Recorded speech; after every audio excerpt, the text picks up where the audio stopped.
Hello everyone, কেমন আছো তোমরা সবাই? আমি তো ভীষণ ভালো আছি। আজকে যাচ্ছি বাবার অফিস থেকে এক গেট টুগেদার পার্টির আয়োজন করা হয়েছে, তো সেখানে যাচ্ছি বাবা আর আমি। মা আর বুনু যাচ্ছে না, কারণ বুনুর পরীক্ষা এখনো শেষ হয়নি, তার জন্যে। প্রত্যেক বছরই বাবার অফিস থেকে একটা প্রোগ্রাম অ্যারেঞ্জ করা হয়, তো সেই প্রোগ্রামটা এই বছরে হচ্ছে বোচামারি মানে রসিকবিলে। সবার ফ্যামিলি থেকেই কেউ না কেউ এসছে, আমাদের ফ্যামিলি থেকে এসছি বাবা আর আমি। ওই যে বললাম বুনুর পরীক্ষা এখনো শেষ হয়নি, তো যাই হোক সবাই মিলে প্রচণ্ড আমরা আনন্দ করছি। কিছু কিছু আঙ্কেলকে আমি চিনি, কারণ ছোটবেলায় বাবার অফিসে আমি খুব যেতাম। কারণ ছোটবেলায় যখন বাড়িতে কারোর সঙ্গে থাকতে ইচ্ছে করতো না, তখন বাবার অফিস আর মার স্কুলে খুব যেতাম, তাই বেশিরভাগ মানুষকেই আমি চিনি, তারা ওই জন্য আমাকে চেনে। এখানে আসার সঙ্গে সঙ্গে আমাদেরকে দিল টিফিন, যেখানে ছিল ঝুরি ভাজা, বিস্কিট, চিড়ে ভাজা, কেক, একটা কমলা আর একটা হাঁসমলার কৌটো। টিফিনটা আমি আর বাবা হাফ হাফ করে খেলাম, আর একটা ছিল। ইনি হলেন আমার প্রথম স্কুলের দাদামণি। এনার সঙ্গে অনেক দিন পরে দেখা হলো, অনেক ভালো লাগছে।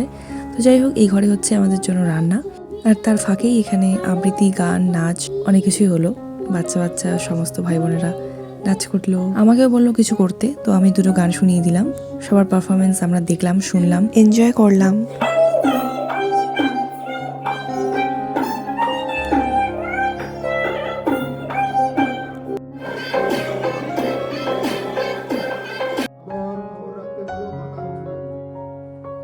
তারপর এখানে বাচ্চাদের জন্য হবে এখন বাস্কেটে বল ফেলা, আর এগুলো হলো প্রাইজ। আর এই প্রেশার কুকারটা হলো মেন গিফট, যে গিফটটা সবাইকে দেওয়া হবে সবার লাস্টে। তারপরে বল খেলার পরে এখানে শুরু হয়ে গেল সূচে সুতো ভরানো। তো যেইখানে প্রথম রাউন্ড শেষ হওয়ার পরে, সেকেন্ড রাউন্ড শেষ হওয়ার পরে থার্ড রাউন্ডে আমি খেললাম, যেখানে আমি থার্ড হয়ে গেলাম। তো যাই হোক, তারপরে আমরা সবাই মিলে খেতে বসে পড়লাম। প্রথমেই বাদে পড়লো স্যালাড, ঘি, ভাত, বেগুন ভাজা, তারপরে মাছ ভাজা, তারপরে মুড়িঘণ্ট, তারপরে দিল ডাল, আর তারপরে এলো কাতল ভাপা, আর শেষে এলো মাংস। মাংসটা এত সুন্দর টেস্ট হয়েছিল যে আমি আরেকবার চেয়ে নিলাম। তারপরে এলো দই মিষ্টি চাটনি, আর একটা করে গুড়ের সন্দেশ। সন্দেশটা কিন্তু দারুণ ছিল, দই মিষ্টিটাও কিন্তু দারুণ ছিল। তারপরে খাওয়া দাওয়া শেষ করে আমরা রসিকবিলে ঘুরতে চলে এলাম সবাই মিলে। আমার সঙ্গে ছিল একটা দিদি। তো এখানে ঢুকেই আমরা দেখি এখানে কতগুলো জংলি মুরগি ছিল, আমরা সেগুলোকে দেখলাম। আর ভেতরে অনেক কাজ হচ্ছিল, তাই দেখো মাটিগুলো কেমন যেন কাদা কাদা এরকম। আর এই সাইডটায় কত সুন্দর করে গাছ কেটে বানিয়েছে। আর এই পুকুরে ছিল কতগুলো ঘড়িয়াল, মানে কুমিরের মতন, কিন্তু কুমিরের থেকে একটু ছোট টাইপের, তাই মানে ছোট সাইজ হওয়ায় এর নাম ঘড়িয়াল। ময়ূর ছিল, ময়ূর দেখলাম, কিন্তু ময়ূরটা একদম পেখম ছিল না, এটা ছেলে ময়ূর না মেয়ে ময়ূর বুঝতে পারছিলাম না। তো যাই হোক, এখানে ছিল একটা অজগর সাপ, ছোটোবেলা থেকেই দেখে আসছি। আর একটুখানি মডিফাই করেছে, যেমন এই ব্রিজটা তৈরি করেছে, মাটি কাটা হচ্ছে, কাজ চলছিল। আর সেই ফাঁকে কয়েকটা রিলসও বানিয়ে নিলাম।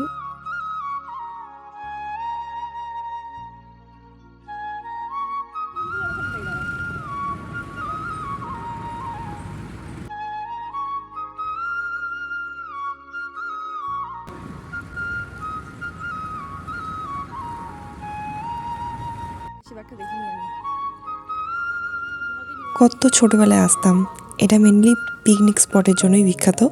পিকনিক করতে আসতাম, ঘুরতেও আসতাম, কিন্তু এখন বড় হওয়ার পরে অনেক দিন পরে এলাম। আর এখানে দেখো কতগুলো হরিণ, লোক দেখলেই ভয় পাচ্ছে, তাই ওরা ছুটে ছুটে যাচ্ছে অন্যদিকে, লোকের এদিকে আসছে না, যেদিকে মানুষজন বেশি এদিকে আসছে না।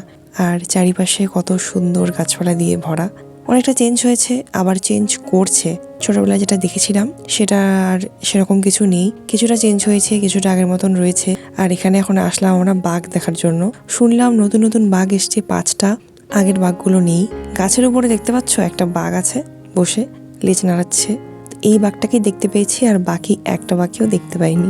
আগে রসিকবিলের ভেতরে একটা টাওয়ার ছিল, যার উপরে উঠলে পুরো রসিকবিলটাই দেখা যেত, কিন্তু এখন সেই টাওয়ারটার মধ্যে চড়তে দেয় না, তাই পুরোটাই ভাবে হেঁটেই ঘুরতে হয়।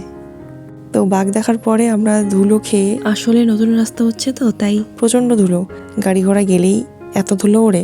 ধুলো খেতে খেতে আমরা তারপরে আসলাম, এসে দেখি একটা হনু, অনেক হনু দেখেছি। তারপরে বাবা অনেকক্ষণ ধরে ফোন করছিল, তাড়াতাড়ি আয় ফটোশ্যুট হবে, তাই সবাই মিলে একটা গ্রুপ ফটো তুললাম। তারপরে আমাকে প্রাইজ দিয়ে দিল, আর সবাইকে ওই যে মেইন যে গিফটটা প্রেশার কুকার সবাইকে দিল। দেওয়ার পরে আস্তে আস্তে সবাই নিয়ে যে যার মতন এখন বাসের দিকে ছুটছে, কারণ বাসে জায়গা পেতে হবে। বাসে করে তুফানগঞ্জে আসবো, তারপর বাবার সেখানে গাড়ি রাখা আছে, তারপর আমরা বাইকে করে বাড়ি চলে আসবো। তো আমিও ছুটলাম বাসের জন্য। জায়গাটা মেন, তাড়াতাড়ি বাড়ি আসতে হবে, তাই জায়গা রাখতে হবে। কেমন লাগলো ভিডিওটা আমাকে জানিও। আর তোমরা যারা যারা রসিকবিল আসোনি, তারা রসিকবিল একবার হলেও ঘুরে যেও, আশা করি ভালো লাগবে। তারপর বাসে করে আমরা আসার সময় অনেক মজা করতে করতে আবার অফিসের এখানে এলাম। Thanks for watching. দেখা হচ্ছে নেক্সট ভিডিওতে। টাটা।